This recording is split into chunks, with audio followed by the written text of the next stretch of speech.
Sir, your voice is not coming. Yes, sir.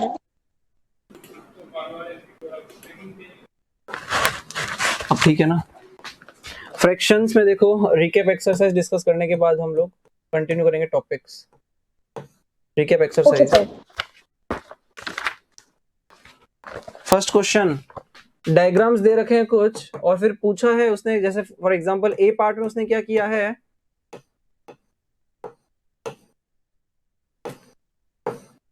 Four division करके 2 fill कर दिए उसने और पूछा है कि इसे एज ए फ्रैक्शन रिप्रेजेंट करो।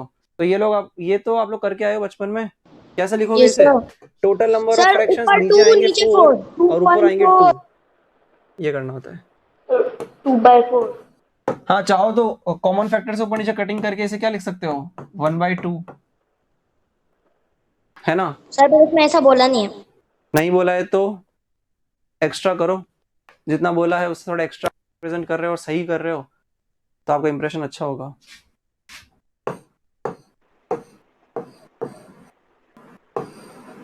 Five by six. इस बार ये दिया है और सारे के सारे भर दिए उसने, एक नहीं खाली सर, एक छोड़ा है। बच्चा है।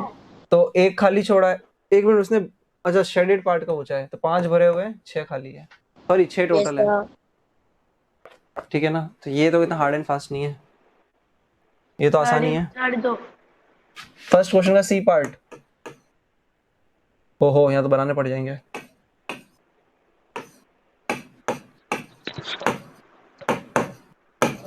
3/6। 3/6। फर्स्ट का डी पार्ट, 4 भरे हुए हैं और टोटल नंबर ऑफ है 9। 4/9। ई part 3/8।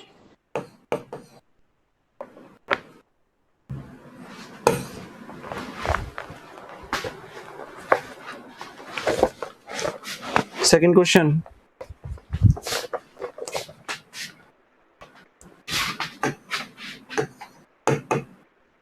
convert the following improper fractions into mixed fraction। Sir first का आंसर है मिक्स्ड फ्रैक्शन आप लोगों को समझ में आ गया था ना। 6/7 और बीच में 1। इम्प्रॉपर फ्रैक्शन से हमें कन्वर्ट करना है मिक्स्ड फ्रैक्शन में।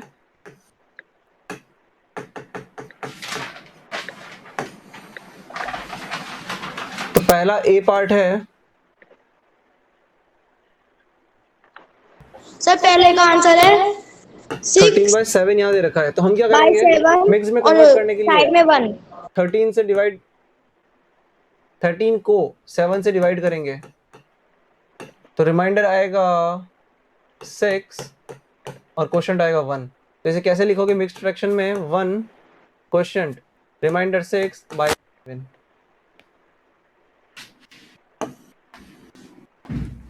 बी पार्ट देखिए इसका, 23/17। सो रहे हो सबके सब? सर 6/17 और साइड में 1।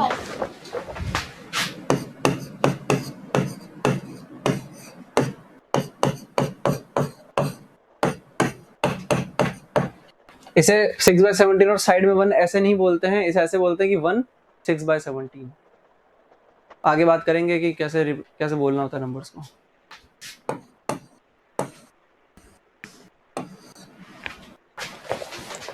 सी क्वेश्चन है 5/2। 2 1/2। 2 1/2 सही है।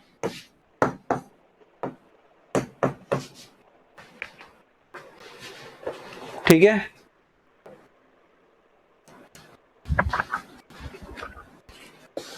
अरे भाई ठीक है। Yes sir.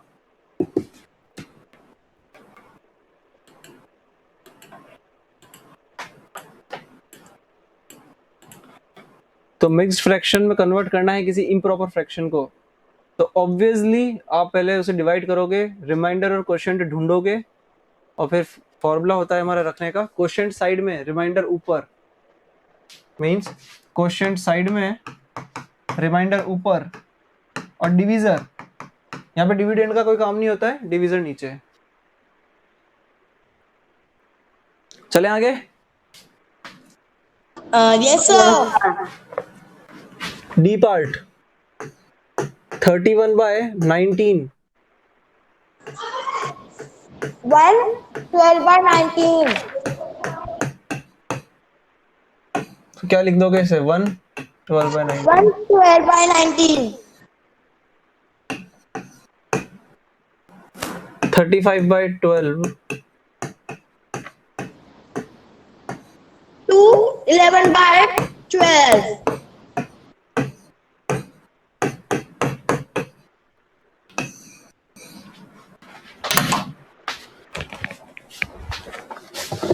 Sir, done.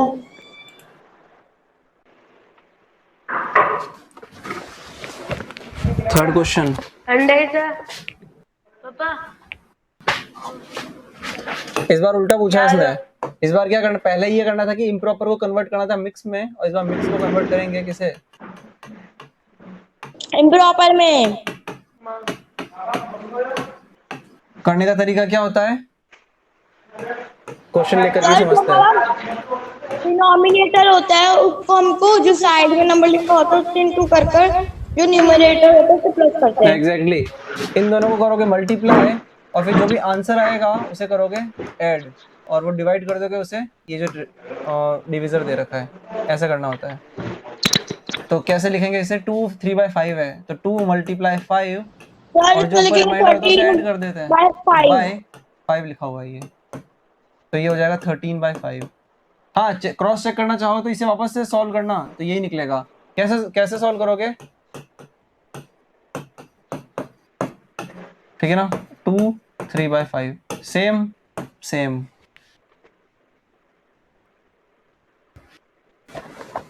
Yes sir.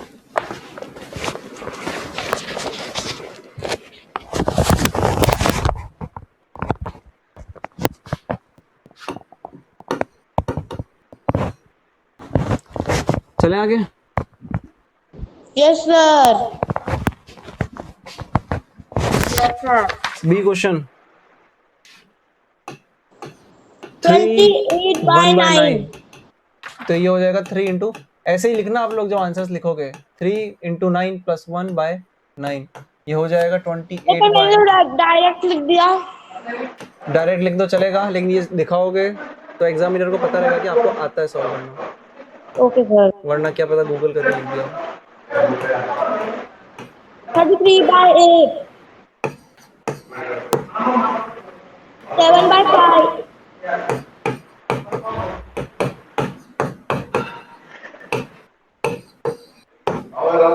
18/5.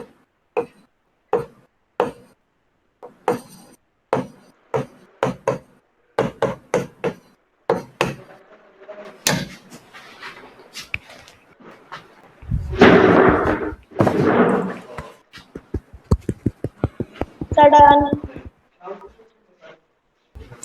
Fourth question में आपको प्रॉपर फ्रैक्शंस बताने थे, तो ये तो बता लोगे ना भाई. जहाँ में न्यूमरेटर छोटा दिख जाए डिनोमिनेटर से, वो होता है प्रॉपर फ्रैक्शन.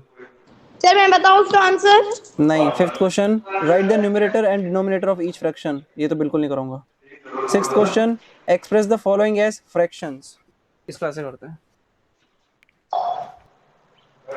सर आपने फिफ्थ क्वेश्चन क्यों नहीं करवाया? हाँ, फिफ्थ क्वेश्चन क्यों नहीं करवाया? बहुत अच्छा सवाल है तुम्हारा. उसमें न्यूमरेटर और डिनोमिनेटर पूछा है, तो ये क्वेश्चन डिनोमिनेटर और न्यूमरेटर बताना है. तो ये क्वेश्चन कराने वाला है क्या? Okay sir. इससे बेकार क्वेश्चन और क्या बन सकता है फ्रैक्शन चैप्टर से? ठीक है सर मत. हाँ, वैसे भी नहीं करवा रहा. सिक्स्थ क्वेश्चन का ए पार्ट है 2/17. तो 2/17 ऐसे लिखते हैं, तो जो डैश उसने लिखा है 2-17. सर इसका मतलब होता है 2/17. तो इसका मतलब होता है जो पहला वाला होता है वो होता है न्यूमरेटर, और दूसरा वाला होता है डिनोमिनेटर. डिनोमिनेटर. फिर उसने बोला है 4/13. तो जो बोला लिख दो. ये भी कुछ ये कराने वाला क्वेश्चन नहीं था, लेकिन आप लोगों ने शायद हो सकता है पहली बार इससे. 6/9. 5/18. 6/9. 5/18.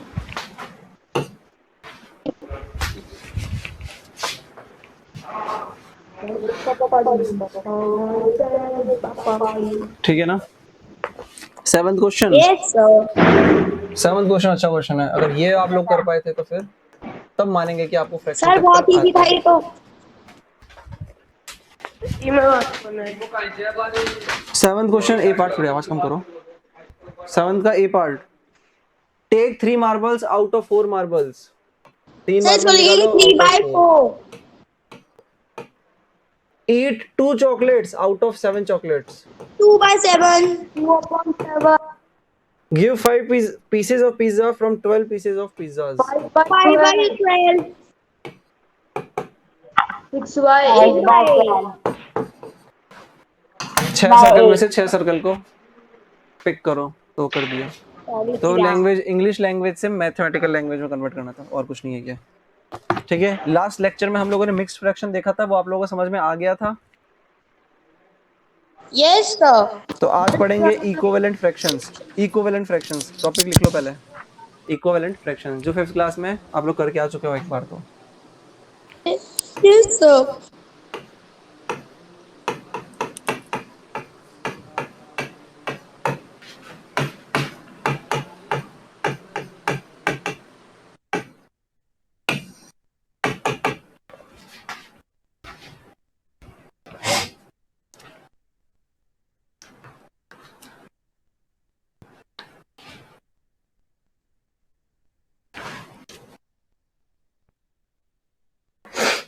लिखिए,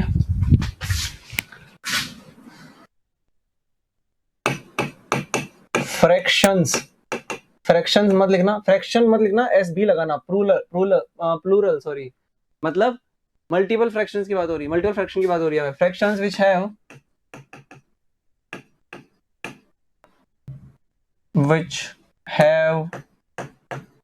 सेम वैल्यू, वो सारे इक्विवेलेंट फ्रैक्शन होते हैं। which have same value means उसका न्यूमरेटर और डिनोमिनेटर कुछ भी हो, फाइनली वो जो डिवाइड करने पे जो वैल्यू देंगे वो सेम देंगे, वो होते हैं इक्विवेलेंट फ्रैक्शंस। सर मतलब समझ ही नहीं आया। मतलब बताते हैं बिल्कुल आपको।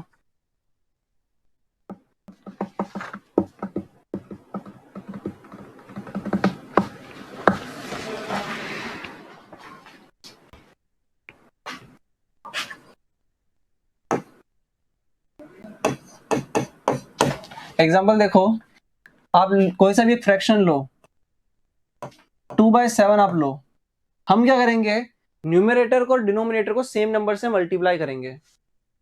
अब यहाँ चॉइस ये आती है कि 2 और 7 को ऊपर नीचे हम कौन से नंबर से मल्टीप्लाई करें, 2 से, 3 से, 4, 5, 6, 7। हमारे पास में लैक्स में चॉइसेस हैं, थाउजेंड्स में चॉइसेस हैं, हंड्रेड्स में चॉइसेस हैं, करोड़ में चॉइसेस हैं, मिलियंस, बिलियंस, ट्रिलियंस, किसने करें।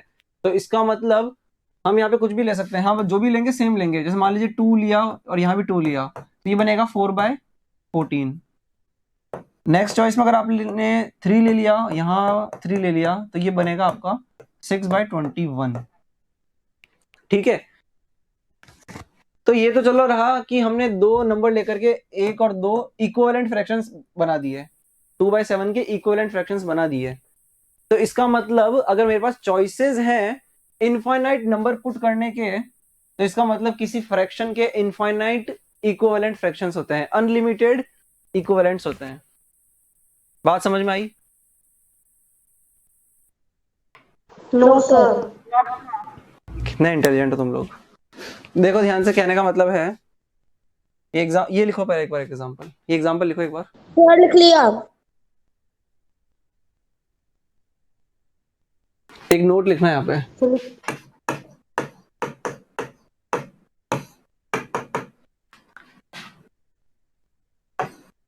There are unlimited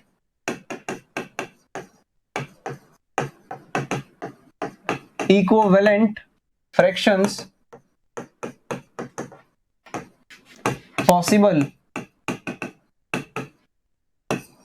for a fraction.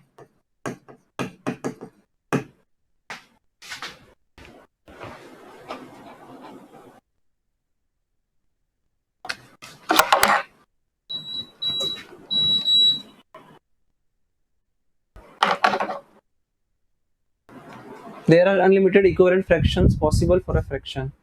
एक एग्जांपल और लिखो, वो 2/7 वाला तो हो गया, एक बार देखो ध्यान से 4/9 लो, ये चलो सिंपल 4/5 ही ले लो। हम क्या करेंगे, इक्विवेलेंट फ्रैक्शंस बनाने का मतलब, अब हाँ एक बार पहले वाली स्लाइड पे चलो और ये देखो, कॉपी कर लेना बाद में।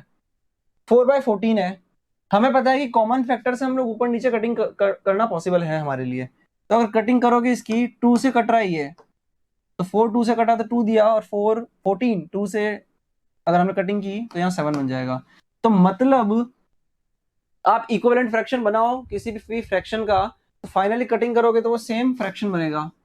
और ऑब्वियसली बात है ना भाई, सेम नंबर से क्या है तो सेम नंबर कटिंग फॉर्म में ही तो लिखे हुए हैं। 6/21 को 3 की टेबल से काटोगे तो ये फिर से 2/7 बनेगा। हाँ या ना? सर मतलब आप समझ आ गया? नहीं, अभी धीरे धीरे क्लैरिटी तो आई जाएगी, लेकिन थोड़े एग्जांपल करने पड़ेंगे इसके लिए।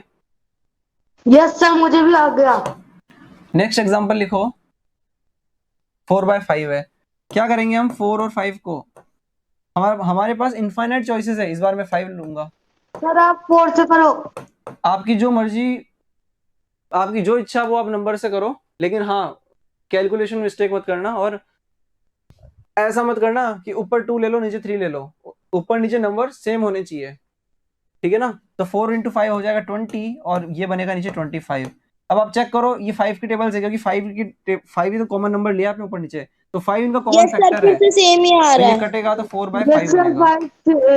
4 और 5 सेम ठीक आ रहा है, है। तो इसका मतलब जो डेफिनेशन हमने लिखी थी पीछे कि equivalent fractions are fractions which have same value, तो भाई अगर न्यूमरेटर और डिनोमिनेटर में जो चेंजेस आ रहे हैं वो अगर सेम है, कंपेरेटिवली सेम है, तो ऑब्वियसली वो वैल्यू सेम देगा। जैसे कि 5 और 4 को आप लोग इस तरीके ये डिवीजन परफॉर्म करो, तो कुछ नहीं है तो 0 एक्स्ट्रा लगाया तो 0 पॉइंट आ गया, और 40 चला गया, 8 टाइम्स 0.8 वैल्यू आई वहां पर।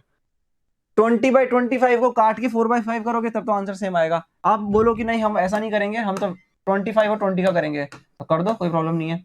यहाँ भी 20 जाता नहीं 25 से, तो एक्स्ट्रा 0 दोगे तो वहां 0 पॉइंट आंसर आएगा ही आएगा। और 200 जाता है 25 की टेबल में 8 टाइम्स, वैल्यू दोनों की सेम आएगी।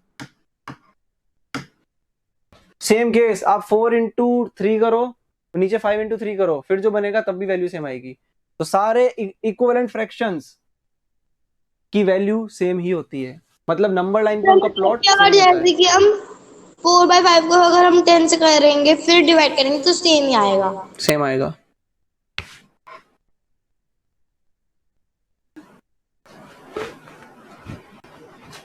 सर लिख लिया। सर ये डिवीजन भी करके दिखाना है। Sir done. एक एग्जांपल लिखो,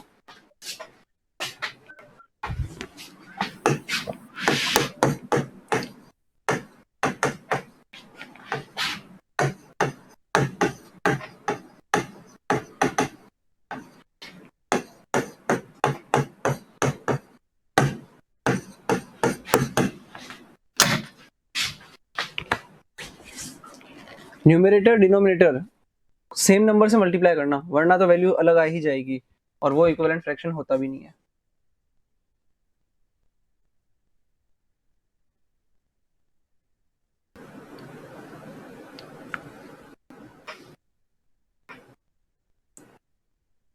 हाँ, या वैरायटी पॉसिबल है, आपकी जो फेवरेट नंबर है उनसे मल्टीप्लाई, वैरायटी पॉसिबल है। तो 11/13 है, तो एक बार तो हम 2 से करेंगे, जो बहुत सारे बच्चों ने किया भी होगा। एक बार 10 से कर दो, क्यों? क्योंकि 10 से करोगे तो कैलकुलेशन करनी नहीं पड़ेगी। और एक बार 20 से कर दो। ऐसा जरूरी नहीं ऐसा ही करो, ये तो मेरी इच्छा, जो आपकी इच्छा है वो आप कर रहे हो कॉपी में, मेरी इच्छा जो बोर्ड पे कर रहा हूँ मैं। तो यहाँ 22/26 है। 10 से करेंगे तो क्या होगा, हमें कैलकुलेशन करनी नहीं पड़ेगी, सीधे 0 लगा देंगे।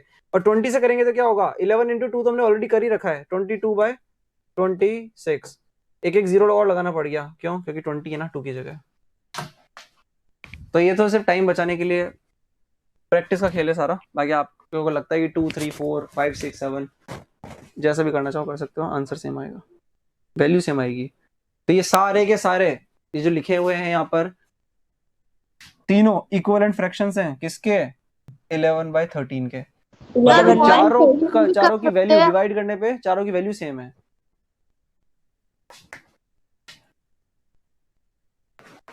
ठीक है ना?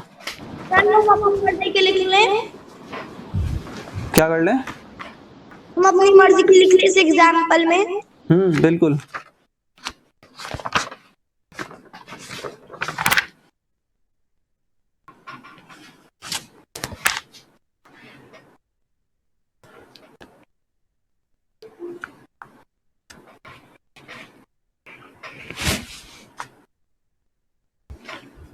Sudden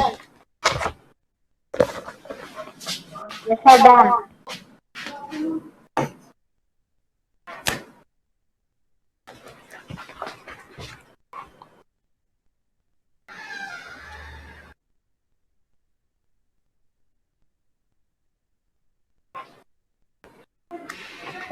simplest form of a fraction. एक मिनट, आप लोगों को प्राइम और कंपोजिट नंबर पता है? प्राइम और कंपोजिट नंबर पता है क्या? Yes sir. सभी को? आप लोगों को को प्राइम नंबर पता है? Yes sir. Voice is very slow. अरे भाई पता है या नहीं पता है? पता है सर पता है। को प्राइम नंबर आते हैं आप लोगों को, ठीक है? तो ये टॉपिक समझने में ज्यादा मेहनत नहीं करनी पड़ेगी आपको, क्योंकि simplest form of a fraction का मतलब होता है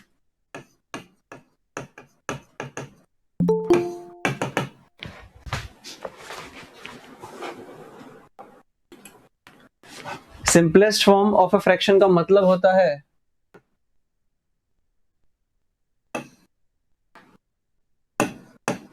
means numerator and denominator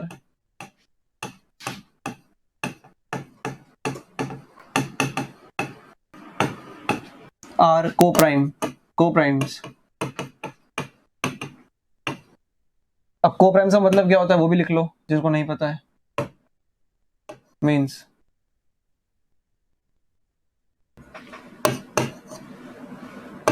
पहला पॉइंट। दूसरा point, co-prime numbers are numbers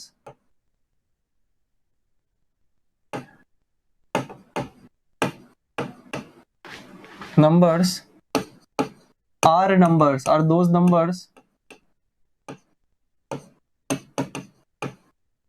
numbers which do not have any common factor, या फिर क्या लिख सकते हैं, which have HCF 1, या फिर which do not have लिख लो, वो जनरली यहां से याद रखा जाता है। which do not have any common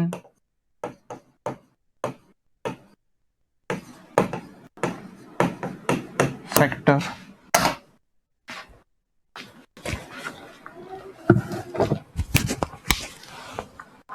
sudden. Sir वे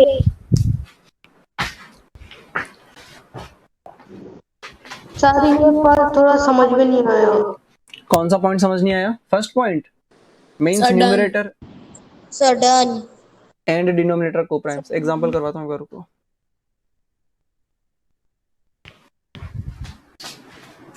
ये तो कॉपी कर लिया ना। अब देखो ध्यान से, कहने का मतलब क्या है कि ऊपर न्यूमरेटर जो दे रखा है और नीचे डिनोमिनेटर जो दे रखा है, ये दोनों आपस में क्या है? को-प्राइम्स हैं। ये लिखने की जरूरत नहीं है, ये को-प्राइम्स है। और को-प्राइम नहीं होंगे तो क्या करेंगे हम? तो ऐसा करो,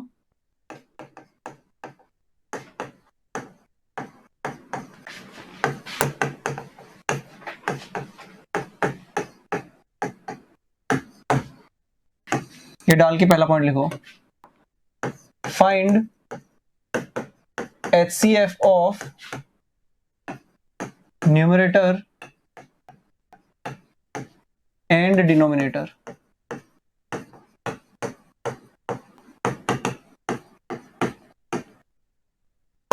और दूसरा पॉइंट लिखो। अब HCF निकाल लिया, अब करोगे क्या HCF का? Divide both by HCF। अब बोथ का मतलब दोनों न्यूमरेटर और डिनोमिनेटर को। एग्जांपल करते हैं। एग्जाम्पल करते हैं जो बुक में दे भी रखा है। 240 एंड 365, 240 एंड 365।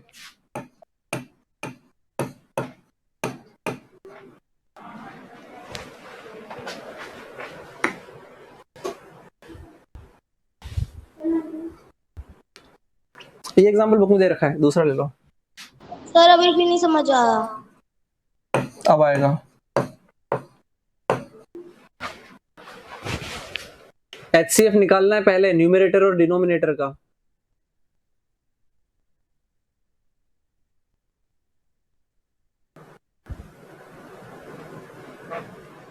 तो कितना HCF निकाला है? 24 एंड 32 का HCF। अरे भूल गए क्या HCF निकालना? 24 का मतलब 2 इंटू 2 इंटू 2 इंटू 3, 32 का मतलब 5 बार 2। आगे पढ़ रहे हो और पिछला भूलते जा रहे हो, बहुत बढ़िया। HCF निकल जाएगा इसका कितना? 8 HCF है। तो क्या करेंगे, 8 से डिवाइड कर दो। 24 को 8 से डिवाइड करेंगे तो यहाँ 3 बनेगा। 32 को 8 से डिवाइड करोगे 4 बनेगा। तो 24/32 इज इक्वल टू 3/4। इसका मतलब 24/32 किस इक्विवेलेंट फ्रैक्शन लिखा हुआ है किसका? 3/4 का। अगर 3 को 8 से ऊपर नीचे 8 से मल्टीप्लाई कर दोगे 3/4 को, तो 24/32 में कन्वर्ट हो जाएगा। मतलब कि ये जो पूरी की पूरी इतनी कथा लिखी है आप लोगों ने 2 पेज में, अब इसका मतलब क्या है इसको शॉर्ट में अगर समझे तो, कोई भी नंबर दे रखा हो आपको 50/75, 102/120, 205/305।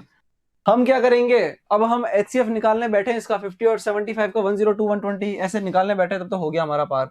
हम क्या करेंगे, जो पहले बताया था आपको, कॉमन नंबर से कटिंग कर दो। सिंपल कॉमन नंबर से कटिंग कर दो, मतलब 50/75 की कटिंग करोगे, 5 की टेबल हमें कॉमन नजर आ रही है यहाँ पे, तो ये 10/15 बन जाएगा। अब 10/15 आगे फर्दर और अगर कटिंग की पॉसिबिलिटी है तो फिर से कट कर दो। किससे? 5 की टेबल से ही कट कर दो, तो ये 2/5 बन जाए, 2/3 बन जाएगा।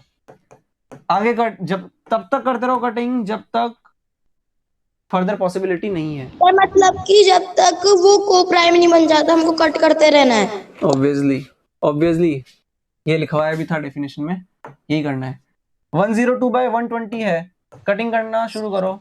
तो 2 की टेबल से कट होता हुआ नजर आ रहा है क्योंकि दोनों नंबर क्या है, को प्राइम्स हैं, सॉरी दोनों नंबर इवन नंबर है, ठीक है। तो यहाँ 51 बन जाएगा और नीचे कितना बन जाएगा? 60। 51 और 60 दोनों 3 की टेबल से कट होते हुए नजर आ रहे हैं, तो कर दो। 17/20 बन जाएगा। आगे पॉसिबल ही नहीं है क्योंकि दोनों को प्राइम नंबर है, मतलब दोनों में कॉमन फैक्टर प्रेजेंट नहीं है। 205 305 कटिंग करोगे तो 205 को 5 की टेबल से कट करो क्योंकि 5 इनका कॉमन फैक्टर नजर आ रहा है, तो ये 40 का 1 देगा और ये 60 का 1 देगा। इस बार यहीं रुक जाएंगे 41/61। क्यों? क्योंकि दोनों के दोनों क्या है, प्राइम नंबर है। अब प्राइम नंबर में कॉमन फैक्टर हो ही नहीं सकता। बोलो आप लोगों के ऊपर से चला गया सब कुछ। सर अब आया समझ सबको? सर नहीं आ रहा। Sir please wait.